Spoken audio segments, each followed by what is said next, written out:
This is just a piggyback on deacon servant leadership because it's been emotional intelligence has been a topic that's been discussed since 2005. So I'm not sure whether everyone has encountered this. And I asked some of the brothers and sisters to Google it so that they will have a little bit of information about emotional intelligence.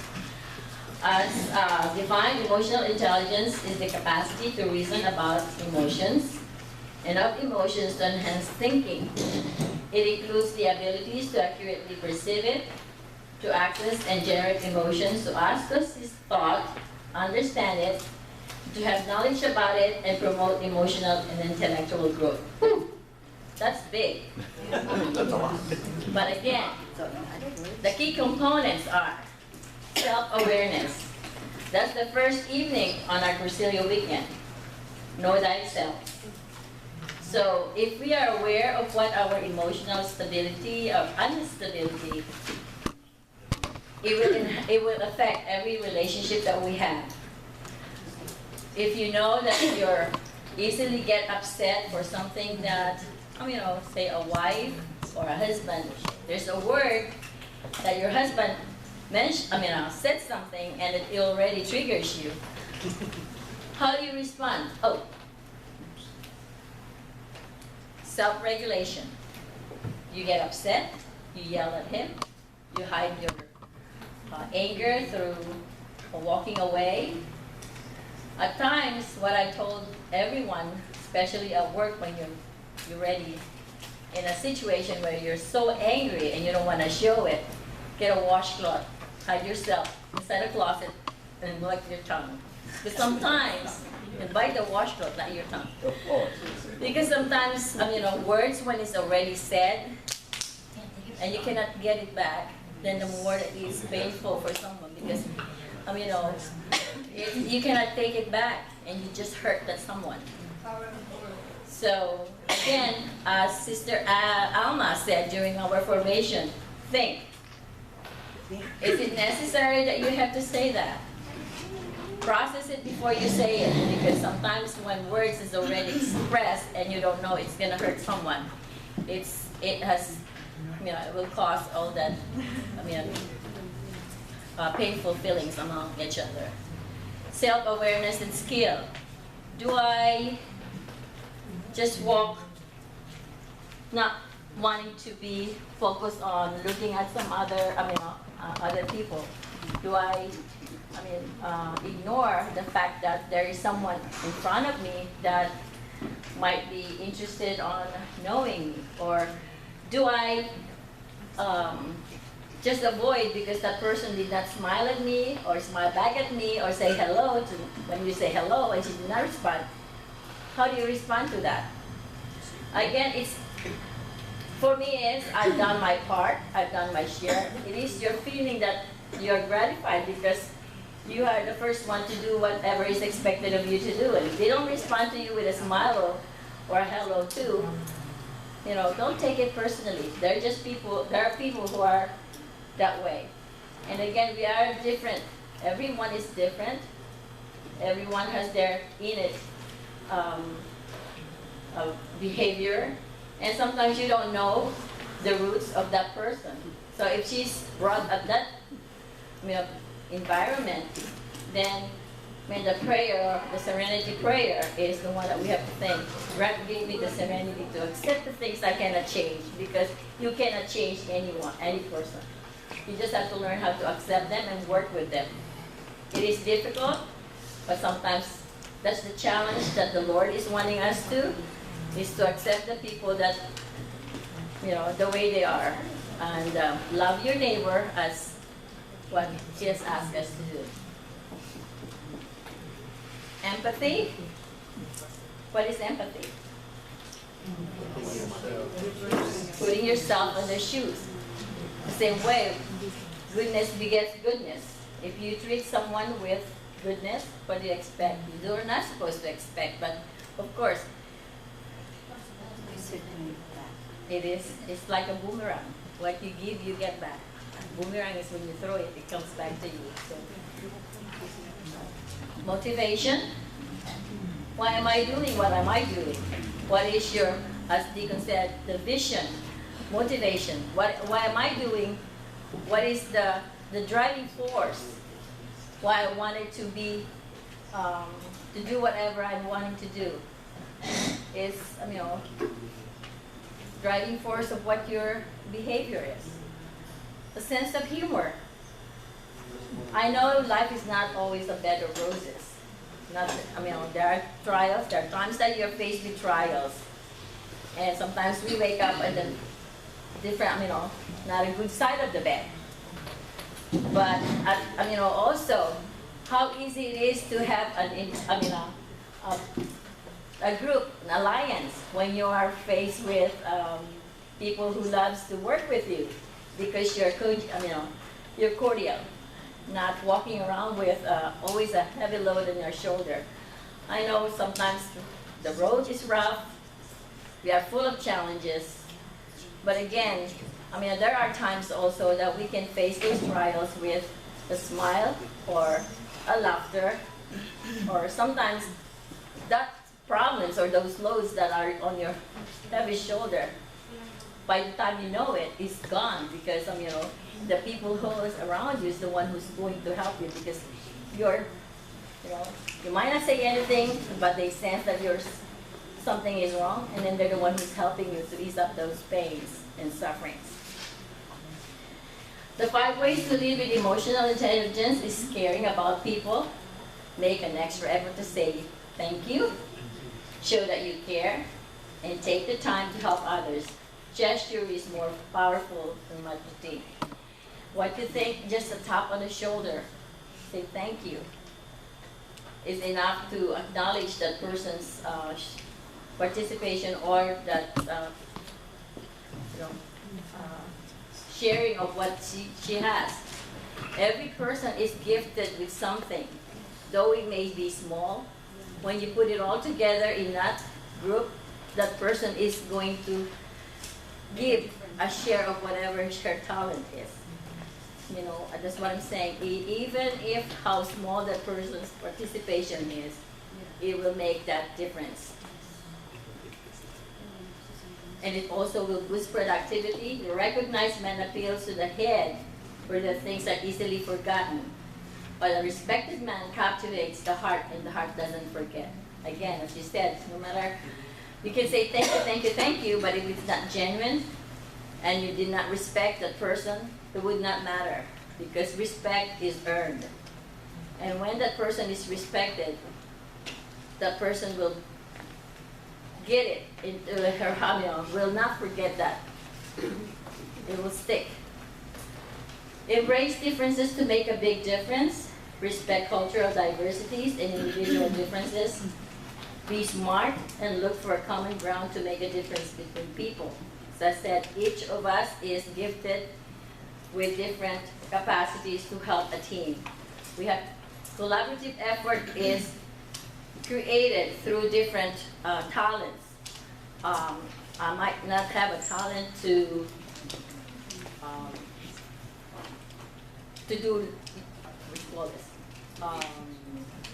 To sing or dance, but somehow somebody who will share that, and I can do something different from what she's doing, can make that and compensate for each team to be able to function. Do not view differences as a melting pot, but rather as a mosaic of opportunities. Again, as I said, keep thinking. The sum of all those things that are little may be, the sum of that is something that will be global, something that will make a difference. Significance, help others' experiences become significant. What does it mean by that? Help others' experiences become significant. If you make a difference, say, one example that I will give as a sharing is a brother of one of my co-workers' brother was dying, and she came to me crying because he's in the Philippines and she's here. So what I did is just to say, okay, let's go and do you know Divine Mercy? And she's not familiar with the Divine Mercy. So I taught her the Divine Mercy, and it's been almost 5 years. Her brother, although the brother passed on, there was this feeling of relief that she's able to offer that. And she said when she talked to her mom, the mother said that he passed on, a keys, and so she continued, and she started attending the Divine Mercy Congress. Just too bad that we don't have that anymore. But she continued, even her Facebook had all those, and she's been encouraging all families and friends. So in my little way, that significant, that little gesture, that the little help that I did was something that made a significant impact on her life, because now that she's holding on to that Divine Mercy, and she's been sharing it with her families and her friends. Again, the definition is the force that changes people's lives and perspective on what matters most. Be accountable like everyone else. Accountability defines one's real intentions. The more accountable you are, the more you can be trusted. So you're given a task to do, and if that task is not paid attention to or not even acknowledged as part of your task that you're accountable to perform, how do you think your peers will perceive that, of your action? Of course, they'll say, well, you were given the task and you're not accountable to do it. And in fact, in our work environment, the same thing. Each of us is accountable to our actions. There's work ethics. And if we're not accountable to what is expected of us, or the performance that we are about to perform, then again, your evaluation, your performance is affected. Performance evaluation is affected by your, by actions. Be mindful of others' needs. A team is more powerful than the sum of its parts, and that's what I was talking about. But each part must continually be refurbished and renewed in order for the team to sustain its power. Again, everyone is part of the team.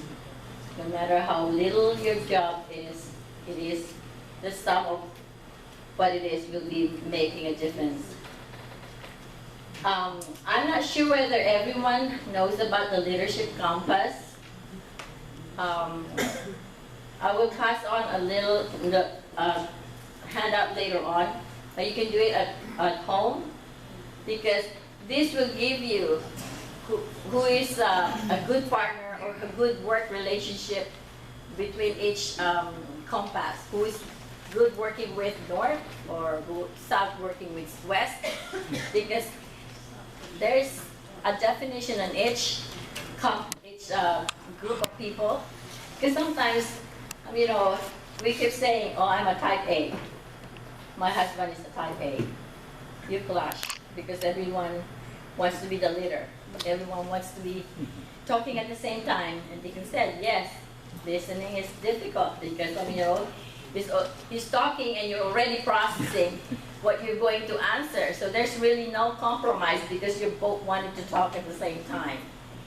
And this is really good, because you'll get to see and modify your behavior, though you're not going to be able to change him. But you'll get to see and step back and say, you know what, that's right. My husband is an accountant, he's very analytical. I am different because I'm taking care of patients, he's taking care of numbers. So when we do talk, and he disagrees with me, it's like, I get so upset. I said, well, I'm talking about lives, I'm taking care about lives, you're taking care of numbers, but you know what?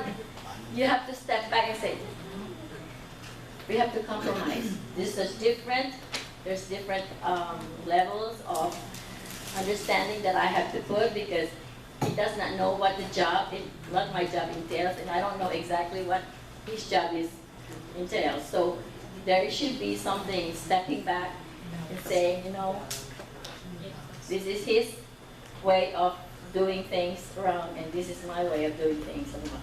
But again, it is understanding each other, knowing where to step back, and knowing that how each individual's personality is going to affect the environment where you're working. Because there is no such thing as we cannot work together because he's a type A, this is a type A. Again, there is something that has to be done to compromise, and that is our humility to accept the things that we cannot change and accept those things because we are here. We are here to work for the glory of God. And I had been blessed to have this part of this movement that had really given me a sense of, even at work, when I am already up here, I get to see myself as, I'm a Cursilista, I should not be doing that. So you step back and say, hold your tongue, think twice before you say something, or else you'll regret, because it will be too late. And by the time you know it, like Deacon said, you know, you sometimes wanted to say and talk about that person to somebody, but you can't, because you are a leader, and you're not supposed to be doing that. And you have to stop yourself and say, I recognize that behavior is not acceptable, but I should not be talking against this person because, you know, it's not a Christian man. So there's an exercise that I would pass on. There's no right or wrong. Is your self-image positive or negative? There's a question. Actually, it's a very good exercises that you can get into the bookstore, but I will give you just that, and you can answer it at home and play around with it, because it'll give you a sense that it will score yourself. Just score yourself, and it'll give your score as, you know, you're not bad at all, but you can work on something. So it's self-improvement. It is, again, something that is for us to think about, that, you know, everything that we're doing is for ourselves, to really be able to be aware of what we are, what we have, and what we can do to improve ourselves, especially during emotional, there's stress around us, and how we react to that stress is something that we really have to be conscious about. Okay, any questions? Questions, Sister Al? Oh, you had flash? Yeah. Again, gestures can be received as different by others. So our body language, people tend to be really, they don't think what they see themselves as, what I'm doing is the one that I think is good. But in the eyes of others, it's, it's different. It means something. It doesn't mean something. Sister Millie. I just want to ask a question since we're on the topic about gestures. Is it like a lot of people say, I always hear, ever since I was growing up, right now they always say action speaks louder than words. Mm-hmm. These are gestures, right? So how do you, when I left Corsilio, I had overcome my difficulties with the gestures of others, because you have, just like you said, you have to accept people the way they are. You cannot change, just like others say too about old dogs, you cannot train them anymore. Yes, train them anymore. You train to the people already, got into that situation. Your attitude is always like that, right? But you see, you're trying to become holy, and you're trying to change yourself, and then you keep seeing these gestures from the person that you really want. Because if they're around you, and you continue to see these gestures, you know, that's not, you're there with the procedure because you're trying to change. I mean, you know, how are you supposed to, That's another whole topic. that's a lot of, difficulties for you to, you know, like what, you know, you know, I got into a certain situation and then, what I did is, I don't know if I'm right or wrong for what I did. I just went up, because I couldn't stand anymore because I really care for this person, you know. I really do deep in my heart. I don't care how this person had treated me. I don't really care. But you know what I did when I was at the Brazilian, you know, I just, you know, when I just grabbed this person, I said, look, you know, I love you so much and can you please just stop disrespecting me? Because you know, the action of this person is really like bothering me in a way. But I thought, you know, but I know I'm bigger than that because being a registered nurse before in the past, you know, I have, you know, a lot of patients of different people that I had dealt with in my life like that, you know. But you know, Deacon? I'll comment on brother's comment later. One-to-one? Oh, no, I'll do that Yeah. Okay, just pass this on. Whoever is interested. Because there's a question in there, in this test. If you look at the numbers, 1, what does it connotate for you in your mind?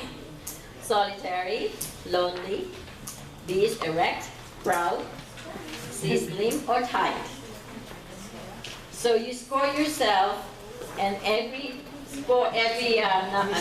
letter that you answer, there's a score in there. So you calculate that score, and I'll give you the calculation. Oh yeah, you can keep that. Your spouse, slim. For if you see number 8, what does it mean? Is it plump and jolly, fat, squat, dual, divided? So you score. You circle which number you want. And then 7. Yeah. So you score and it will give you a score. And I'll give you the. Are we supposed to do it now? Or? No, you can take it home. Take it home, okay. Take it home. And the answers are here. Plump, jolly, fat, squat. You can pass on that. And we'll pass the answer, so, because there's a score. Okay.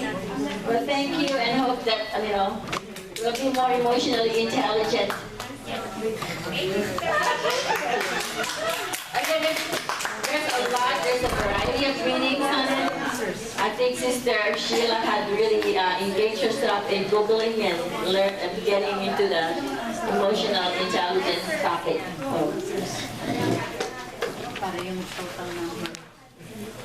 Pues, ¿qué, di ba?